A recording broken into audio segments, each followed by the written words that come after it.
Hello, I'm Pip Willis, and welcome to the Atheist in Middle Earth, the Stone of Annuminas, Vision 2, which is I've called Bombadil and Treebeard. Although actually it's not really about them at all, really, though they are mentioned. It's really about nature in Middle Earth, which I'm calling the primeval power. So welcome back to the Rat Hole here in Sydney, and this series of the Stone of Annuminas, where I consider I think, five major cryptic philosophical themes underpinning the Lord of the Rings by J.R.R. Tolkien. And in this second vision, we look at just how important the theme of nature is to Tolkien and the Lord of the Rings generally. Now, you might be thinking, oh, not so cryptic, Pip. This is obvious. It's obvious Tolkien loves nature. This is not a cryptic theme.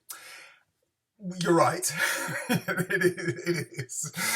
But my point here about nature being cryptic is the amount of how the importance of nature, and that might be surprising to some. The point is that Tolkien's love of nature is in fact deeper even than his Catholicism, which is a pretty big call and pretty cryptic. And it's this love of nature that really drives Middle Earth and Arda and Ea, and that Christianity, specifically Catholicism, which is Tolkien's brand of it, is really just a smear of that butter on his primeval toast. So that's the point. It's bigger than you think. So basically, I want to prove and back up this statement that nature is more important than Catholicism. Even though I don't think Tolkien himself actually realised it. So that, that's to say, I'm suggesting it's kind of unconscious to Tolkien, because obviously there's the famous quote where Tolkien says that the Lord of the Rings is unconsciously a Catholic story, and then in revision it became more and more conscious. I think actually below that first sub-level of unconsciousness, there's actually this stronger theme of nature. And in essence, my argument to prove that point comes down to his 1964 interview where Tolkien says, my earliest memories are of Africa, but it was alien to me. And when I came back home, that's to the West Midlands, therefore I had for the countryside of England both the native feeling and the personal wonder of somebody who comes to it. I came to the English countryside when I was about 3.5 or 4, and it seemed to me wonderful. If you really want to know what Middle Earth is based on, it's my wonder and delight in the earth as it is, particularly with the natural earth. And I also was born with a great love of trees. So there you are. See, so he actually kind of points it out specifically. And that was 1964. So that was quite a long way. I know it's like 9 years, 10 years after The Lord of the Rings was published. And he's actually kind of digging down to what it was really about there. And this love of nature was a real epiphany for Tolkien, brought about by the contrast of an arid and hostile environment, which for middle class kind of English Edwardians, the Transvaal of South Africa would have been, to the kind of gentle, verdant, lush countryside of central England, West Midlands, that really kind of underpins Middle Earth, particularly the Shire. And the point again about this nature being cryptic is the fact that there was no actual really similar spiritual epiphany, apart from perhaps for his thirst of languages, but not kind of in terms of religiosity. I'd argue that the seeing of the light of the Roman Catholic Church, was not epiphanic. His mother had converted to Catholicism on her return to England when her husband died in South Africa, with her 2 boys, and probably for the reasons of kind of social and spiritual support, became Catholic. And as a result of her conversion, she had in great part been ostracised by her family, which Tolkien and his brother Hilary took kind of great kind of exception to, such that when she died about a decade after they'd returned to England, and in some kind of poverty, Ron, Tolkien's family name, became embittered at these, he thought, kind of heartless kind of Protestants that had ostracized his mother for becoming a Catholic, and therefore he kind of embraced his mother's religion almost kind of in defiance, in despite, as well, of course, as he and his brother having been placed in the care of a Catholic priest. And as you know, the Jesuits, they used to say, "Give me the boy, and we'll give you the man." So, in other words, the die was cast. So, when the Tolkien's mother died, he was kind of given over to the care of a priest, and obviously, that's that. But the point is that I'm making is that there's not any particular ideological or particularly spiritual reasons that Tolkien took up Catholicism. It was rather, as I say, more of a badge of honour for his dead mother, as well, of course. There's a significant therapy in Christian thought for his kind of aching spirit from first his father, who he never really knew, and then, of course, his mother, the great kind of linchpin of his life, of his early life. So obviously, his spirit was comforted by the great delusion of Christianity. And there's no kind of particular epiphany required.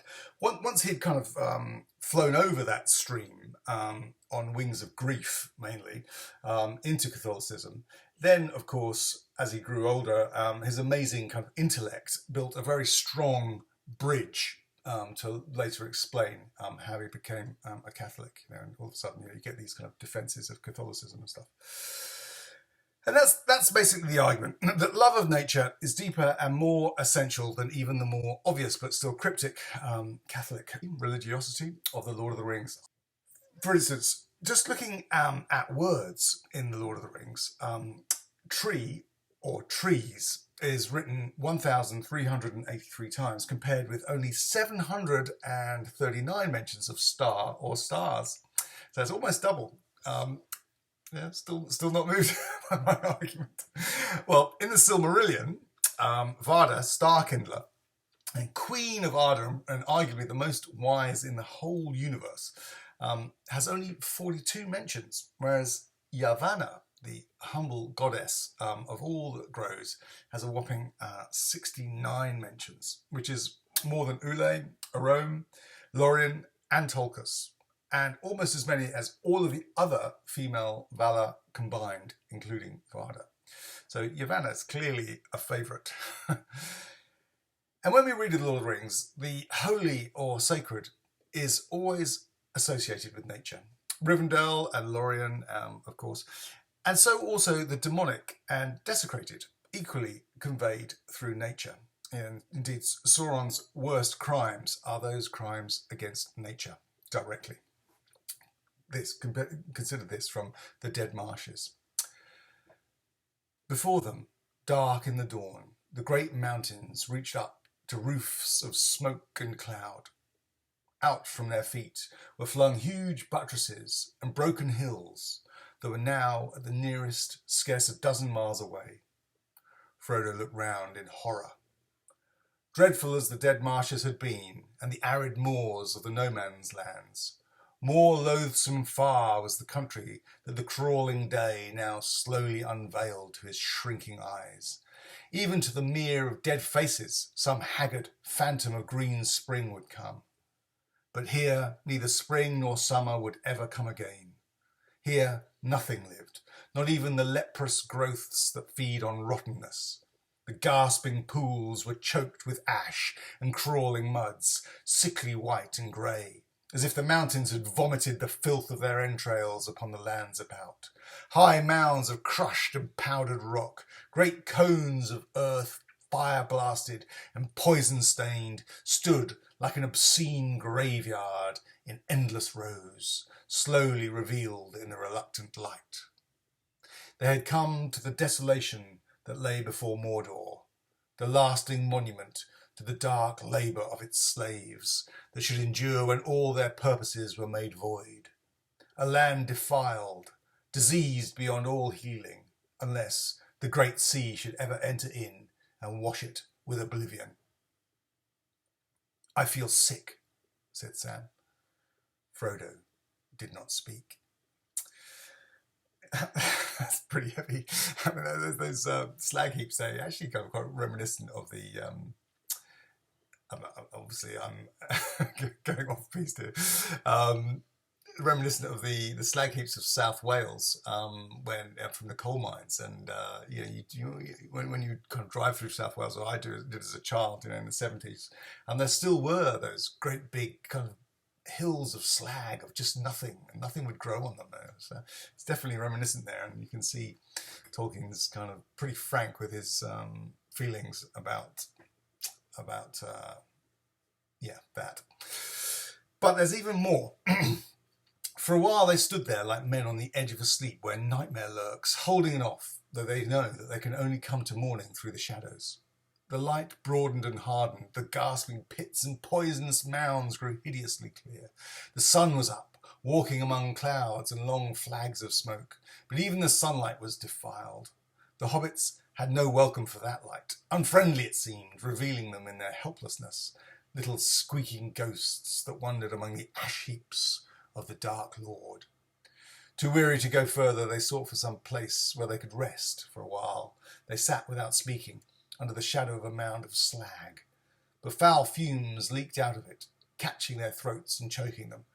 Gollum was the first to get up. Spluttering and cursing he rose, and without a word or a glance at the hobbits, he crawled away on all fours. Frodo and Sam crawled after him, until they came to a wide, almost circular pit, high-banked upon the west. It was cold and dead, and a foul sump of oily, many-coloured ooze lay at its bottom. In this evil hole they cowered, hoping in its shadow to escape the attention of the eye. Now that was from the passage of the Dead Marshes. But obviously, we'll consider the other side of the Isle now. This from Ceren Amroth from Lothlorien. When his eyes were in turn uncovered, Frodo looked up and caught his breath. They were standing in an open space. To the left stood a great mound, covered with a sward of grass as green as springtime in the elder days. Upon it, in a double crown, grew 2 circles of trees. The outer had bark of snowy white and were leafless, but beautiful in their shapely nakedness. The inner were malorn trees of great height, still arrayed in pale gold. High amid the branches of a towering tree that stood in the centre of all there gleamed a white flet. At the feet of the trees and all about the green hillsides the grass was studded with small golden flowers shaped like stars. Among them, nodding on slender stalks, were other flowers, white and palest green. They glimmered as a mist amid the rich hue of the grass. Over all the sky was blue, and the sun of the afternoon glowed upon the hill and cast long green shadows beneath the trees. "Behold, you are come to Ceren Amroth," said Haldir, "for this is the heart of the ancient realm, as it was long ago, and here is the mound of Amroth, where in happier days his high house was built. Here ever bloom the winter flowers of the unfading grass, the yellow Eleanor and the pale Nifredil. Here we will stay a while and come to the city of the Gladrim at dusk." So isn't that marvellous? So you got on the one side you got the vomit entrails of the mountains, and here you got the beautiful grass and beautiful flowers. So that was, of course, how they're describing the centre of the Nath of Lothlorien. And Lothlorien, of course, being the dream flower in one translation, the valley of singing gold. And just a quick point on that, I'm digressing again. It says that they were still in their golden leaves.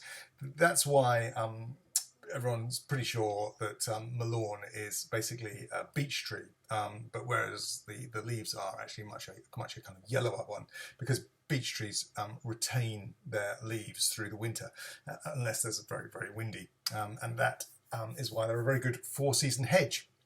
Because the leaves stay there and offer a screen, and then in the spring the new leaves come out of the buds, and it's only then that they push off the old leaves.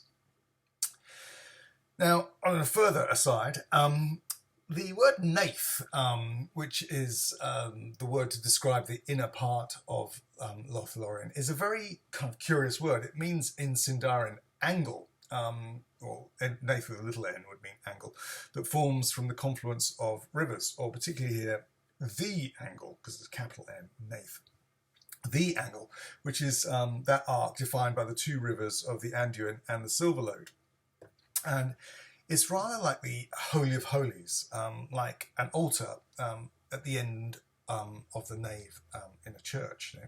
Or actually you go through the nave and then there's the choir and then the altar. But basically it's like the right at the back or the eastern end of the church, the kind of Holy of Holies, the sacred part and kind of private. And but for an F instead of that N, you'd have the word faith. So it's a very kind of subtle kind of keynote to the kind of sacredness or kind of religiousness of Lothlorien, holy and sacred. And maybe there is more here. So this next bit is a bit R-rated. So if you offend easily, perhaps now would be a good time to go and put the kettle on. Now, here I go. Get into trouble for this one, maybe. Now, I do not propose or suppose that this is conscious Tolkien, so I may well be, suggesting way more than I should. But if it were unconscious, I would imagine it's very heavily unconscious, for it is indeed scandalous to suggest that the dear old professor mentioned this, but you never know, and certainly there is a kind of unconscious sacredness that transcends, and therefore it is applicable, in reference to the second edition, there the foreword to the second edition, where you can apply whatever you want, right? So especially with Lorien and especially with Galadriel, the temptress. Indeed, as Tolkien implied in his 1960s radio interview, the whole sex symbol of the book is Galadriel. The Nath also makes this triangle or spearhead, much like the female pudenda, the river lines being the creases of the upper inner thighs coming to confluence of the vagina. The golden Melrin could now come in as kind of pubic hair. And now, if you further extend this vision to Galadriel's enclosed and secret garden and dell, within which there is a pedestal. So I'll read it again. Passing through a high green hedge, they came into an enclosed garden. No trees grew there, and it lay open to the sky. The evening star had risen and was shining with white fire above the western woods. Down a long flight of steps, the lady went into the deep green hollow, through which ran murmuring the silver stream that issued from the fountain on the hill. At the bottom, upon a low pedestal, carved like a branching tree, stood a basin of silver. Wide and shallow beside it stood a silver ewer.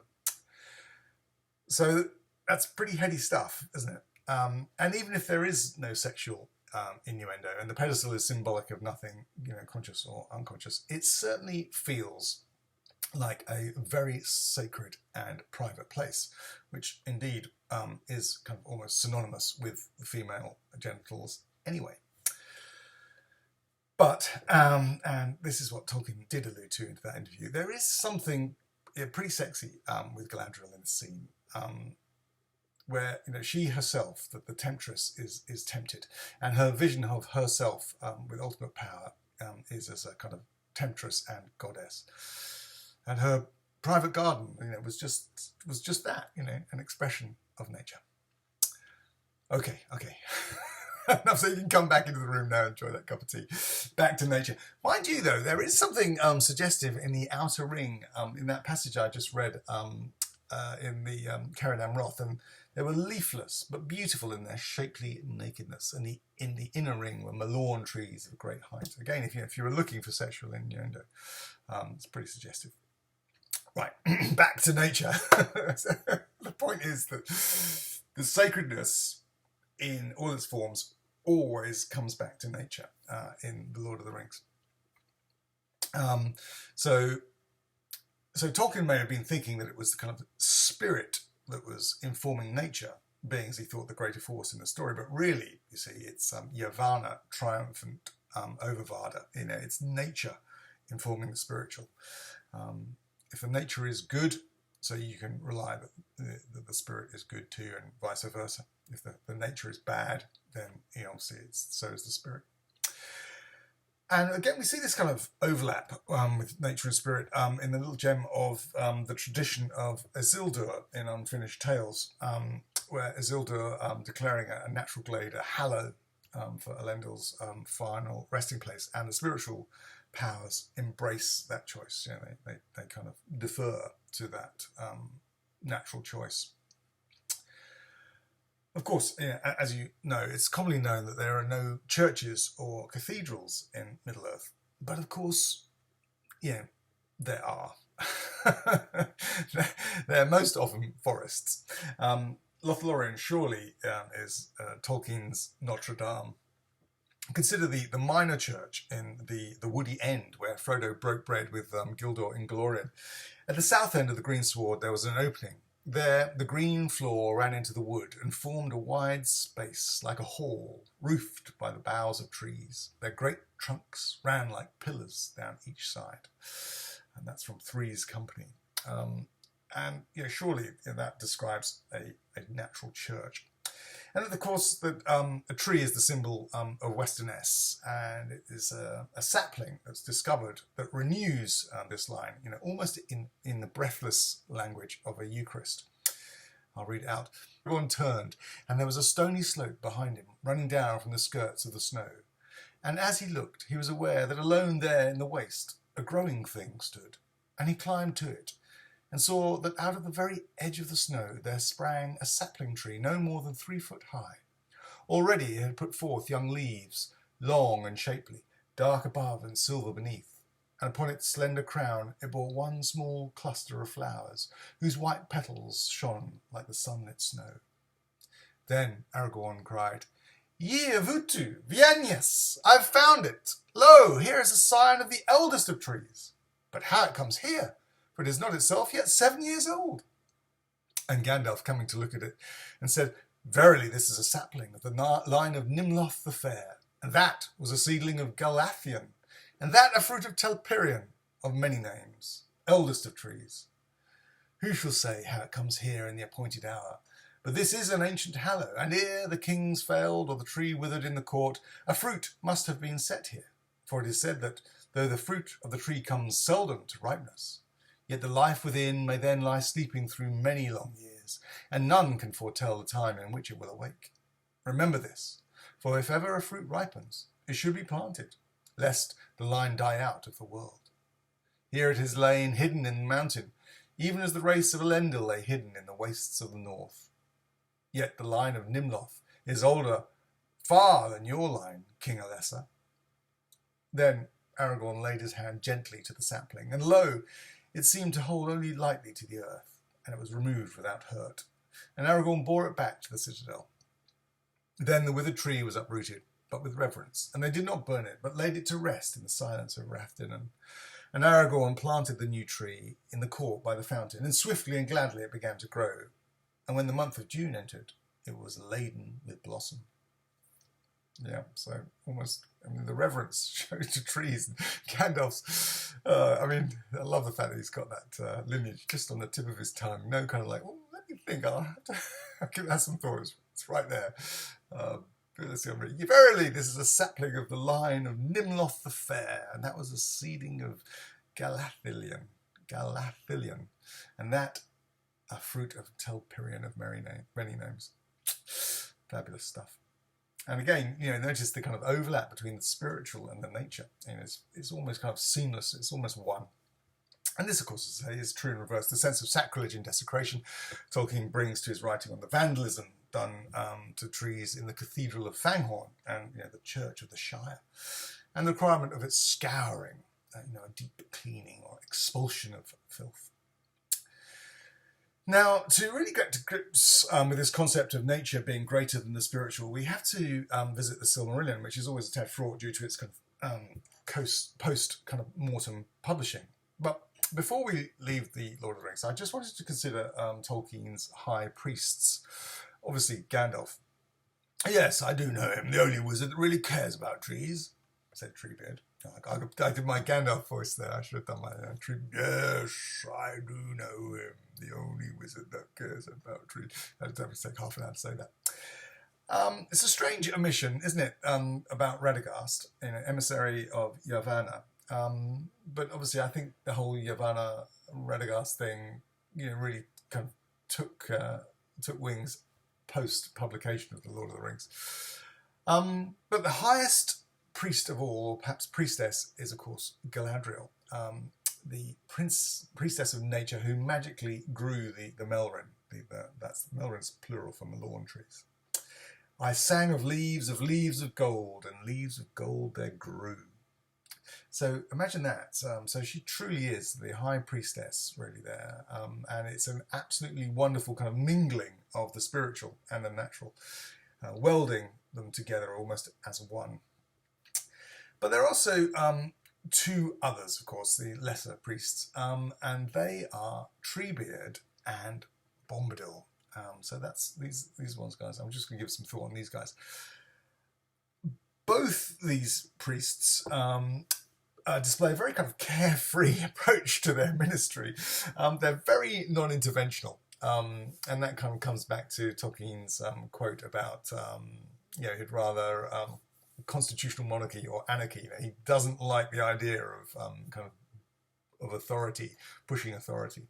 And this is reflected in the kind of manner of ministry, if you like. I think that's a good word to actually describe the relationship between, Tom Bombadil and Treebeard to their trees and to nature. Very non-interventional, really to the limit of negligence. And in regards to the rowan trees of Fangorn, it's quite beyond the limit and definitively negligent. He should have moved much, much sooner to protect his flock. Treebeard, of course, he encapsulates many themes in Tolkien's thinking, famously based on his then friend Jack Lewis, whose voice boomed from a tall, strong body that would kind of frequently see him striding out on kind of long, turgid, strong legs. I don't know that they were turgid, but I just get the feeling that he was quite kind of ponderous. Of course, his love for trees and a kind of respect for ancient wisdom and language. That's just encapsulated in Treebeard, isn't it?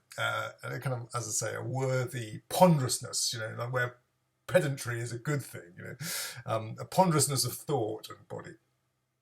But like this, same as, kind of slightly less so with Bombadil, a slightly kind of different character. A deep sense of pathos surrounds Treebeard. However, in his fabulous Hurons, Treebeard is allowed to take revenge upon those who go by two legs, mainly, of course, orcs, and not just Saruman's either. But they were thrown into the melee of the War of the Ring, crushing yet another army sent to waylay Rohan. Treebeard then is revealed as powerful and indeed personally magical. That's as to say, able to do magic himself in a kind of woody, wizardly way. Again, Tolkien once more merging spirit and nature. Indeed, when I read the chapter Treebeard, I really do get the sense that in this kind of fabulous creation, Tolkien is most kind of at home, if you like, with his great love of trees and ancient lore, the priority of language, general pathos. I feel Tolkien's having fun with Treebeard as well, writing with a smile on his face and ever so subtly having a little joke on Jack Lewis's ledger. Treebeard may be all the things he is, but he seems quite kind of childlike at times and naive of the world of the two-legged. For instance, he was first, charmed and then duped by Saruman, and then quickly, defers to Gandalf. All in all, he's kind of a bit of a charming dolt. Which is, indeed how I, maybe Tolkien, viewed Jack Lewis, which is a big call. I think, again, I'm completely off-piste digressing. I think there's definitely a kind of cooling of their friendship after Jack Lewis's publishing of the Lion, Witch and the Wardrobe, where effectively the concept of Aslan it has been kind of stolen from Tolkien. Here, and I think Tolkien definitely felt that it is another, just completely off piece again. But the thing is, because Tolkien's a very, very devout Catholic, he would never do an allegory or applicable to the Christ story. So, which is of course what Aslan was. So I think and obviously you can imagine Tolkien with his deep faith. Firstly, Jack Lewis was originally kind of an atheist, and then kind of comes quite kind of lately to religion, and then all of a sudden takes the Christ story and kind of borrows Tolkien's concepts of the choirs and the Christ story. And I think Tolkien was left nodding his head, going, "Yeah, mate. It's probably just as well you go off to Cambridge." But anyway, back to the script. And despite the mystery of the Entwives, along with Radagast, I'm afraid Tolkien, rather as Saruman accuses Gandalf, drops Treebeard as soon as his function, which is destroying 2 armies, is over. "Oh no, Gandalf would look after your affairs," Saruman laughed again. "Not he. When his tools have done their task, he drops them." That's Saruman from the Scouring of the Shire, mocking Gandalf. Which is actually quite a fair assessment, and also, as I say, I think it might be applicable to Tolkien, in regards to Radagast and Treebeard and all those things. They just they come into the story, they provide their function, and then they go. And you might, just for this second vision, I just put my dad's map behind me there as a bit of a backdrop. So it normally hangs on the wall just over there. I've moved it so you guys can see it, which has famously got the little notation from Tolkien. Here may be the Entwives, and that when Dad he had business in Oxford, and he went to the publishers, which would have been Stanley Unwin, and left his map there. He'd already sent a photograph of the map, a black and white photograph of the map, and suggested would Tolkien like to see his map, and the word came back that he would. So Tolkien dropped it off with the publisher, which was based in Oxford. This was after Tolkien's wife had died, and he had just come back up to Oxford for that. I think it was not quite a year from Bournemouth. He was living in Oxford in rooms in was it Merton College, and Dad asked the publisher the question, "Oh, can you ask Mr. Tolkien, where do you think the Entwives are?" And then allegedly, this is what Dad says, he got the map back, and the publisher pointed out and said, "Look, there's the Tolkien wrote that on the map." That's what the story I'm going with. I have to say, the handwriting that Dad inked over is not Dad's handwriting, but I don't know. I just don't get the feeling that even if Dad had asked Tolkien that Tolkien would have marked another person's work that way. I just don't know. Maybe he would have done, because maybe he's got that kind of inner professor, where he's marking all those exam papers, and he comes to, how the Hobbit started. He came to a blank sheet, he's thinking, "Oh, right, this kid's going to get an absolute A+, because there's nothing better for somebody who's got to mark 4,000 exam papers to get a blank one. This is great, A+. And he scribbles on it, they lived in a hole in the ground in the Hobbit. But maybe that did happen. That's certainly what Dad said happened, and I wouldn't want to call him a liar.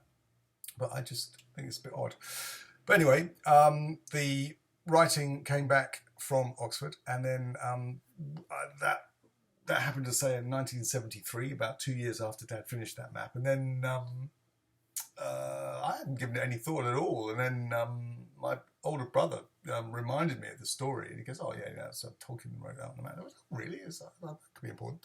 And then I wrote about it on Quora about 4 or 5 years ago now, and by far and away it got the most response of any of my Quora answers. And I think it's a lot of people were really charmed by the concept that there was just an angle. There might be a slight chance that the Entwives kind of managed to get through the Third Age. Anyway, right, okay, so that's Treebeard done. So now we're going to go on to the great enigma of Tom Bombadil. Whir, my ding-along, ding-dillies. Tom might sound foolish, but is very, very far from that. Indeed, such is his confidence in his own power. He's utterly unconcerned with the perception people have of him. He's wholly unfearful and undaunted, and as such, happy to indulge in his fancy and his jollies. Thus, and this, by the way, and this next bit, I must acknowledge Eugene Terekin. I hope I pronounced his name correctly. He's a profound writer and thinker. I discovered on Quora as well, and he made this following link for me.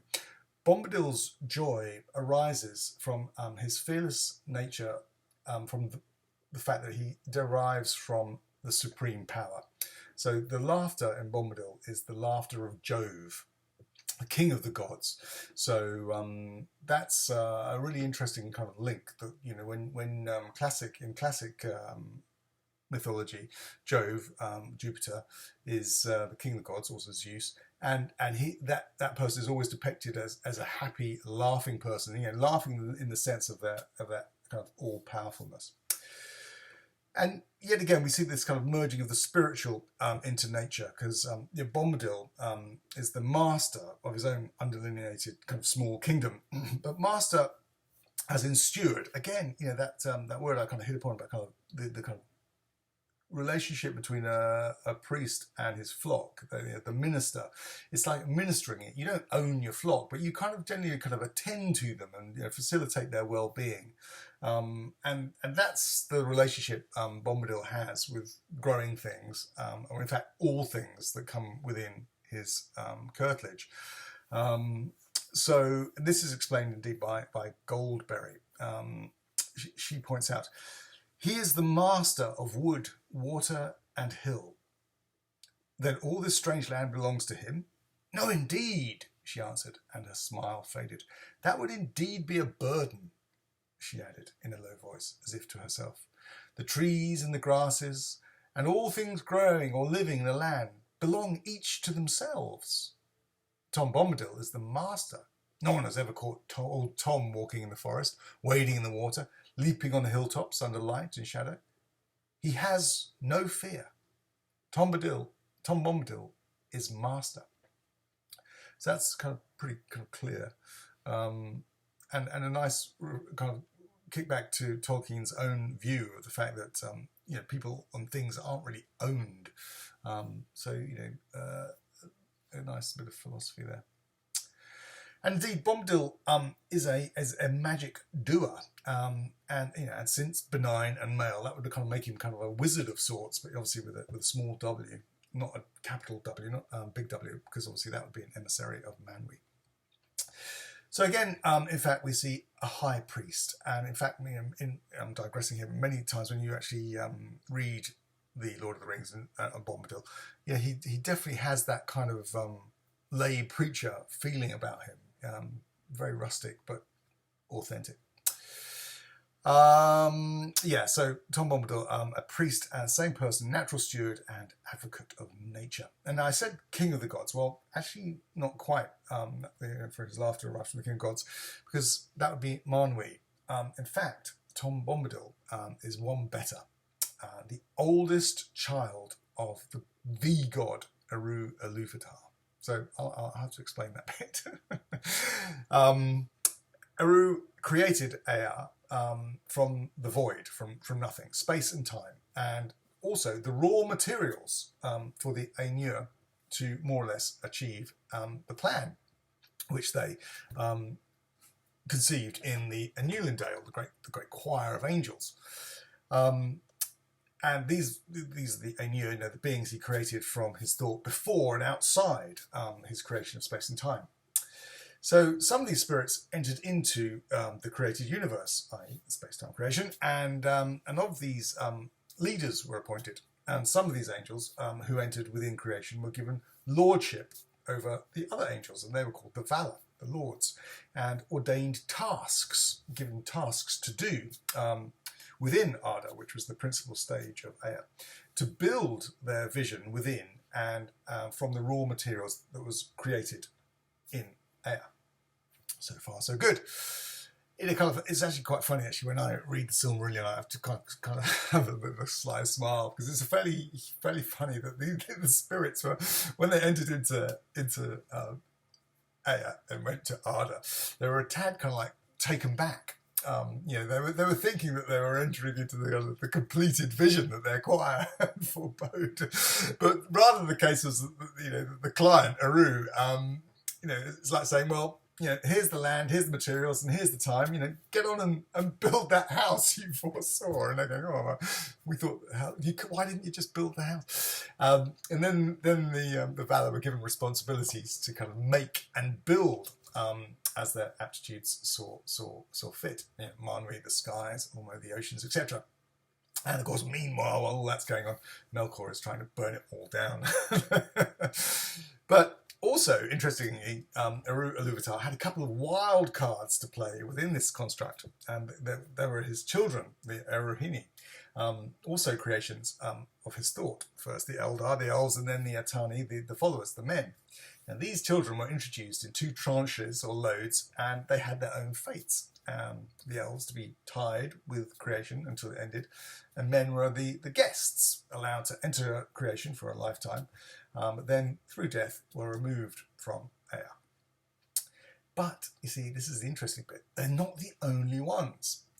Eru placed within Arda before the Ainur entered into Ea. Okay, so he creates it, and before the angels come in, there's other stuff already in there. Other concepts of his thought, or if you want to be children, though I guess technically they're children, but they're not referred to as like the elves or the men. And they're not all of them good. Far below the deepest delvings of the dwarves, the world is gnawed by nameless things. Even Sauron knows them not. They are older than he. That's Gandalf explaining in The White Rider. And check that out. Older than Sauron. That's interesting, isn't it? So in other words, there's time and space. Sauron's these nameless things are already in there, and then the angels enter into time and space. So that's the concept of older within the confines of Ea, because of course the angels were outside of Ea, which there is no time, so it's kind of a bit meaningless, and there was no kind of space. So that's how older than Sauron is explained. So because there was a pause between the creation of Arda within Ea and the entering of the Ainur, who began their work, it was in that kind of conception of Arda that Bombadil was created directly by Eru, and also the nameless ones in the Misty Mountains, and probably a few others here and there. Directly by Eru, Bombadil to be the oldest of his children, the Eruhini, singular and first. And it has to be said, he's a bit of a kind of weird hybrid between man and elf, isn't he? Let me take that from the text. Here's the Silmarillion, the music of the Ainur. It tells us, and suddenly the Ainur saw afar off a light, as it were a cloud, with a living heart of flame. And they knew that this was no vision only, but Ilúvatar had made a new thing. Ea, the world that is. Thus it came to pass that the Ainur, some abode still within Ilúvatar, beyond the confines of the world, but others, and among them many of the greatest and most fair, took leave of Ilúvatar and descended into it. But when the Valar entered into Ea, they were at first astounded. That's the secret smile. It's like, hang on, we thought we were going to get a pool and everything. And at a loss, for it was as if naught was yet made, which they had seen in their vision, and all was but on point to begin, and yet unshaped, and it was dark. For the great music had been but the growth and flowering of thought in the timeless halls, and the vision only a foreshowing. But now they had entered in at the beginning of time, and the Valar perceived that the world had been but foreshadowed and foresung, and that they must achieve it. So began the great labours in wastes, unmeasured and unexplored, and in ages uncounted and forgotten, until the deeps of time, and in the midst of the vast halls of Ea, there came to be that hour and that place where was made the habitation of the children of Ilúvatar. So it's only within this perspective of Bombadil being created as the first child of Eru, in that first where the vision became real, at the beginning of the time, explains his self-explanation. He says, "Don't you know my name yet? That's the only answer. Tell me, who are you alone, yourself, and nameless? But you are young, I am old. Eldest, that's what I am. Mark my words, my friend. Tom was here before the river and the trees. Tom remembers the first raindrop and the first acorn. He made paths before the big people and saw the little people arriving. He was here before the kings and the graves and the barrow-waits. When the elves passed westward, Tom was here already, before the seas were bent. He knew the dark under the stars when it was fearless, before the Dark Lord came from outside. So there you are. Not only does that explain who he is, it also explains kind of what he is. There's a kind of very profound kind of philosophical concept that I began that passage with. Kind of, and also it kind of comes in with Tolkien's professional concept of names before places, or defining names being defining things, not just just labels.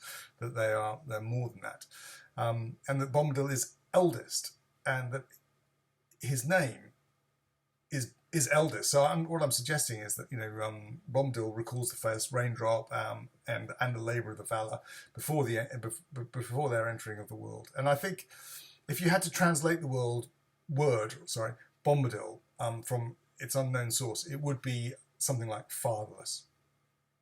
As I say, coming back to that philosophical point, and it's interesting, of course, tell me, who are you, alone, yourself, and nameless?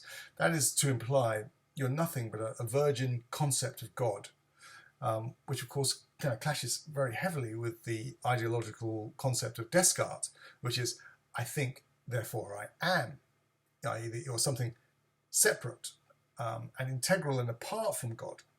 And that concept, of course, allowed objective reason and the birth of science. But what Tolkien is saying when Bombadil says, tell me, who are you, alone, yourself, and nameless? What he's saying is that you're just nothing but a thought of God. So it's within the concept of God.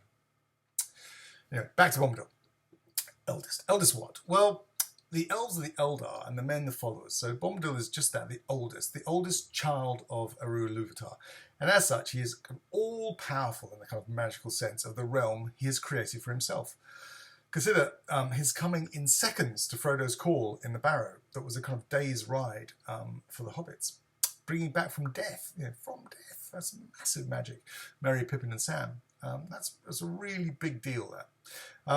But unlike the Ainur, he has not got the foreshadowing of the future given in the vision of the Annuminas that they have. And therefore, he's much more kind of come what may attitude to life. His magic is natural, casual almost, and of nature, rustic. It's like as a fish swims, Tom is magic, expressed in the moment. Not rather as any kind of great act of wizardry or, solemn and heavy import, not to be used unless in direst plight, like Gandalf's magic. Tom's magic is effortless and supreme.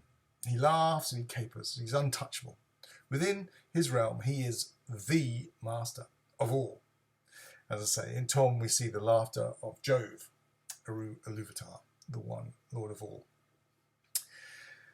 Now, Tolkien famously said that Bombadil was an enigma after publishing The Lord of the Rings, knowing, in fact, that in the 1930s, he knew exactly who and what Bombadil was, but never realising that his private letters would be pored over by millions of fans.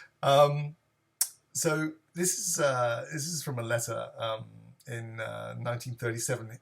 He writes, do you think Tom Bombadil, the spirit of the vanishing Oxford and Berkshire countryside, could be made into the hero of the story? Or is he, as I suspect, fully enshrined in the enclosed verses? Still, I could enlarge the portrait. So that's Tolkien ruminating in 1937 after the publication of The Hobbit and the Stanley Unwin saying, we need a sequel. There's Tolkien ruminating on the role of potentially Bombadil being the hero of the sequel, i.e. The Lord of the Rings.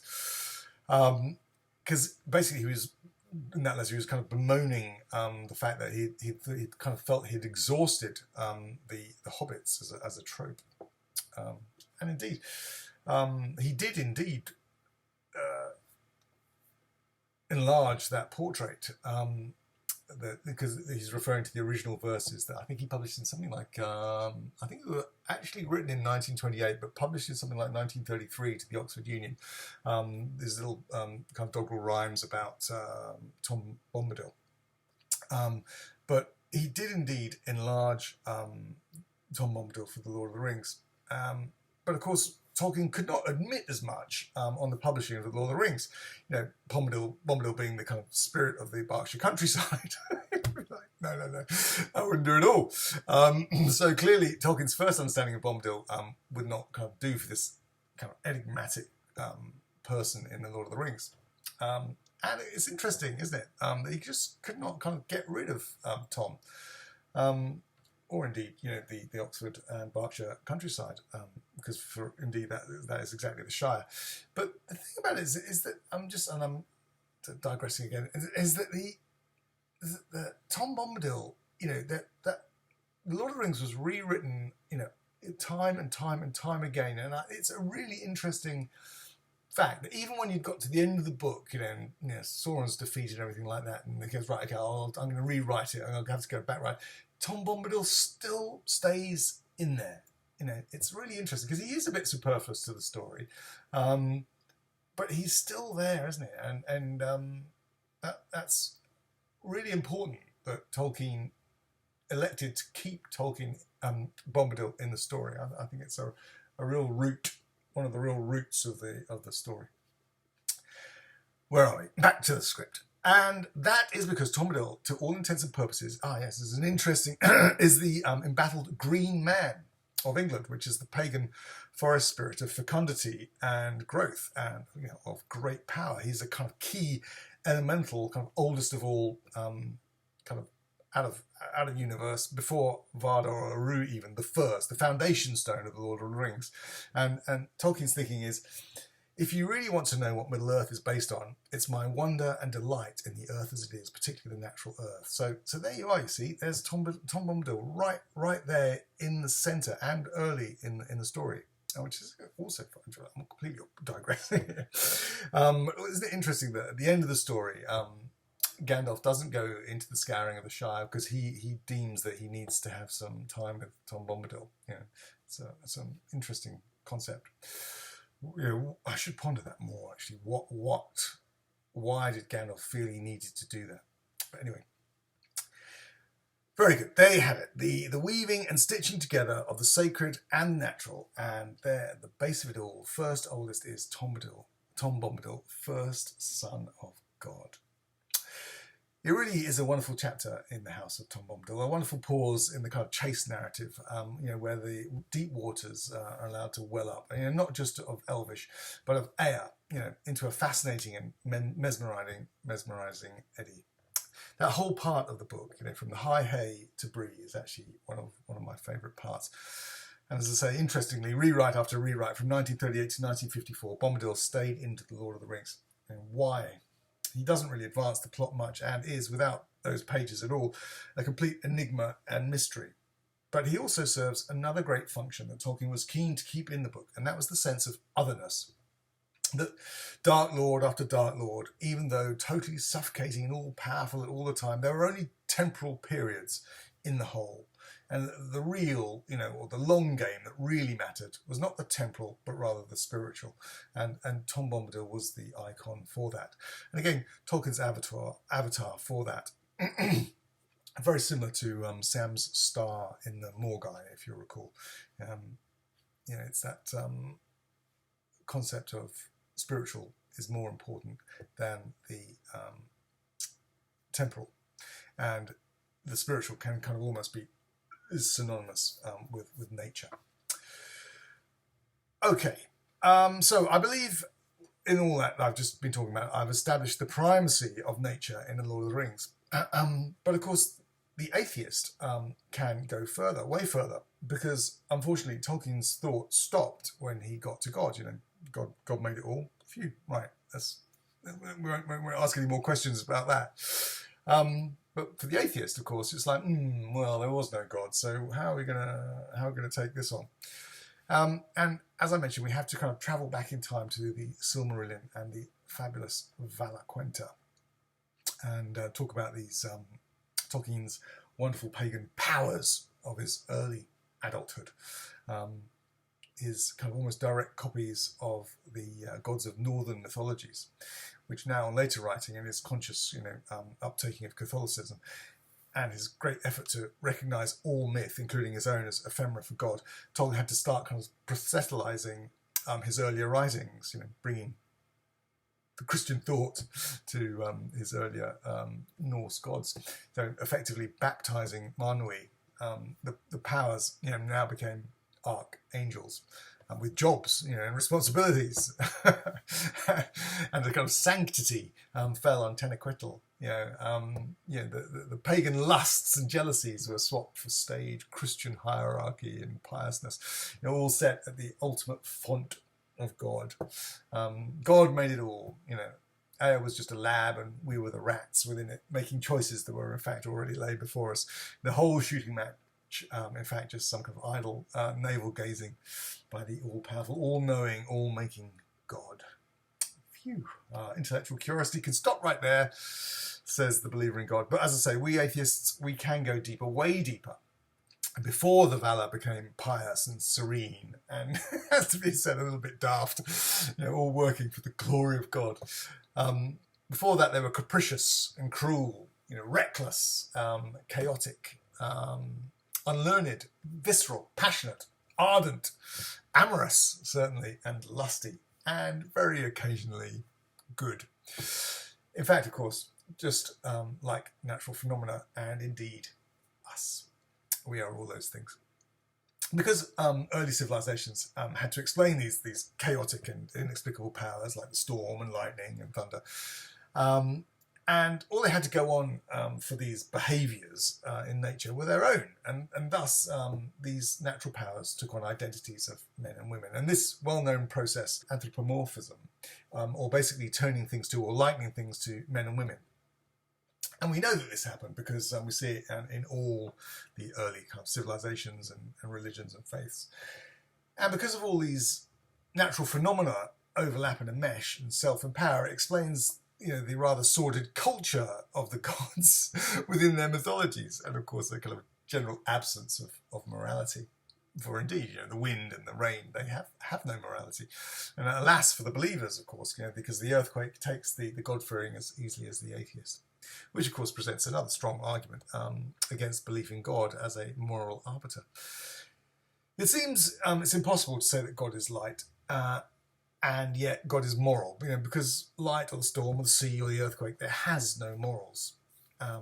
Indeed, in an aside, it's interesting to note in Galadriel's vision, styling herself in natural phenomena of the pagan gods, she was indeed alluding to this lack of morality that comes with ultimate power from the rising from the One Ring, which is the will to dominate. So she wasn't. She was explaining her power, stronger than the foundations of the earth. I should be the storm on the sea, the thunder and the lightning. All those were pagan powers, which is interesting, isn't it? Because what she was before was a kind of a spiritual being within the parameters, mostly, of Tolkien's Catholic thought, but with the ring becoming more powerful, she kind of regressed in his kind of understanding to become, avatar of pagan powers. So that's an interesting aside. That's a digression. Where are we? Styling herself in natural phenomena of the pagan gods, she was indeed alluring to this lack of morality, and therefore it is important to recognise Jesus, a moral arbiter, and Yahweh, the creator. They are not the same at all, and in fact they're not even related. So it's interesting, isn't it, when we come to kind of morals and ethics that arise from the New Testament, they really have very little to do with the kind of more visceral, shall we say, First Testament. And yet these elemental powers and phenomena are extremely powerful, aren't they, to human perspectives, and are hugely important to us. They effectively, but blindly, rule our fates and our universe still, and in that respect are gods. but with little g's. And this is the spiritual overlap for the atheist. This is where it emerges. So I'll explain. So God did not consciously make anything, nor is he a cognizant, all-knowing entity that cares for humans alone and who requires worship of us and has provided us with an immortal soul for which we'll be judged for eternity. These propositions are just absurd and preposterous. But they do offer a form of very comforting and often therapeutic, if difficult, at times difficult to kind of reconcile with the real world, delusion. So there is some value in that. But there are these natural phenomena that are utterly kind of awe-inspiring and godlike in their power that we somehow are a part of, that combine to form a universe vastly huger than ourselves. This kind of connection and connectivity with and wonder of the natural universe, in all its manifestations we know about, is an awe. It's a feeling of beyond, a feeling of being a part of. It's completely altruistic. There's no self-serving interest in this feeling. Rather the opposite. The stark knowledge that the universe does not care a jot for you, and our lives at all, in the greater sense, are, though amazing, utterly irrelevant.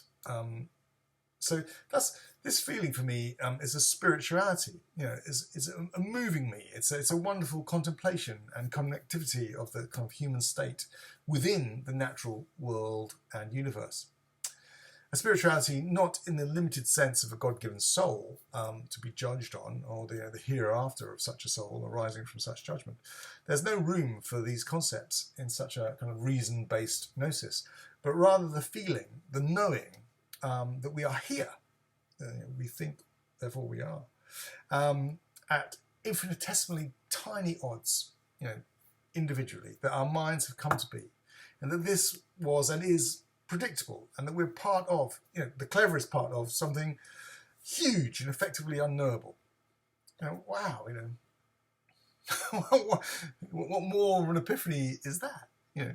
This wonder at self of our infinitesimally small but predictable occurrence, our complexity of nature that has evolved intelligence and cognition.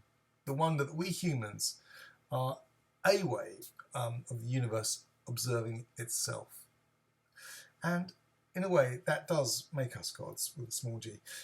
Each and every one of us. But this tiny chance, very predictable in a general sense, this 1 in a trillion trillions has come off in you. It truly is kind of mind-boggling and awe-inspiring. It's a kind of cosmic joke, and utterly kind of without strings gift, kind of from an unknowing natural universe. And this amazing gift is so unrecognised by most of us, and held in contempt and misunderstanding by a few of us, says that it's purposely kind of kill another human being. I find it almost beyond comprehension. I'm going well off piece here, meandering freely here, but if like me, you believe that your life is, just a very, very brief, unbelievably tiny window on the universe, you would never kill anything, would you? Let alone another human, because it's so precious. Your individual life is so precious. It's such a tiny, tiny thing. And I think this is where religion does a disservice to humanity, where it suggests there is a hereafter, that there's a parachute. You're going to get another crack at it, and it's going to go on forever. It's just, it means, okay, well, I can be a bit of a bastard in this world, or I can do this, or I can do that. Nothing to worry. I can face my death with equanimity, knowing that there's a hereafter. And sure, that brings a kind of therapy, that delusion, but I think also it brings a kind of certain lessening of the value of life. But anyway, meander over. Where am I? Yes, and this otherness of feeling garnered at the manifestation of natural wonder that I'm calling a kind of atheistical spirit does indeed glorify nature, but not worship, for you need a kind of cognitive entity to receive such worship, and nature is not that. But considering nature's primacy in The Lord of the Rings, Hence, this story becomes, in a way, an atheist's Bible, if you will allow such an oxymoron. That's why the story pulls so hard on the atheist. The unseen light that shines in The Lord of the Rings is not God, but rather the love and glory of nature, as Tolkien indeed said it was. Hence, then, satisfaction for the atheist. Thus, in Middle-earth, the atheist can go further than Eru Iluvatar. We can reverse this process of anthropomorphism of gods and go back to their primeval powers and see rather than nature in gods, but gods in nature. Not personalities, worshipful and capricious by whim. No, just kind of super labels for those natural forces, which reinforce the godlike nature of those forces of nature. So allowing us then to express our awe at these natural forces by referring them through their labels named after gods, just as the largest and greatest planet in our solar system is named Jupiter. It's the same thing I want to do here with Tolkien's gods. It's a sign that references its huge mass, Jupiter, and the huge forces that have combined to kind of create it. Jupiter is a scientific name, a name of knowing, not of faith. Jupiter's there. You can look and see it out of your window. That, in fact, shook and continues to shake faith-based religions right down to their core. There is no one God, Eru or Yahweh, but there is Jupiter. And that's kind of what Tolkien has inadvertently given the atheist. There's now these new labels to express the awesome power of the universe as a kind of gatekeeper to better understanding these amazing forces and powers that are kind of in us and surround us in the universe. Thus, Manwi is now the raging winds of Uranus and as yet undiscovered planets, Ulmo the hidden oceans of Europa, and Melkor perhaps the gene of domination within our chromosomes. And are we ready to do away with this gene? To do away with the will to dominate? You'd like to say yes. Not sure. Soon, I think we will technically be able to do this. But should we? And could we? Maybe we could, but should we? I mean, as a species, do what Frodo could not do. These are strong ethical debates. And they're assisted with the concept of, let's call that gene Melkor, that will to dominate. And you see it in nature all the time. It pervades all the way through the natural world. Competition even in sperm to conceive an egg in conception. Competition in every aspect of life, and that competing, that will to dominate, that surely is a gene. And that, I think it's an interesting philosophical concept to give that gene a name. And I think if we were to, that name would be Melkor, or Morgoth gene, if you like. I prefer Melkor.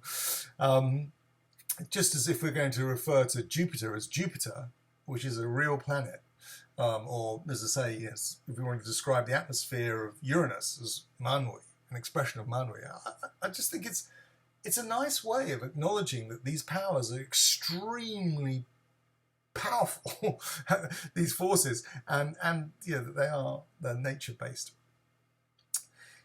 And that's on a starry night, when our hearts and minds can be filled with mystery and wonder as we look up and behold the work of Varda in the night sky, not as the labours of a goddess, but rather at a label encapsulating the stunning beauty and wonder of nature.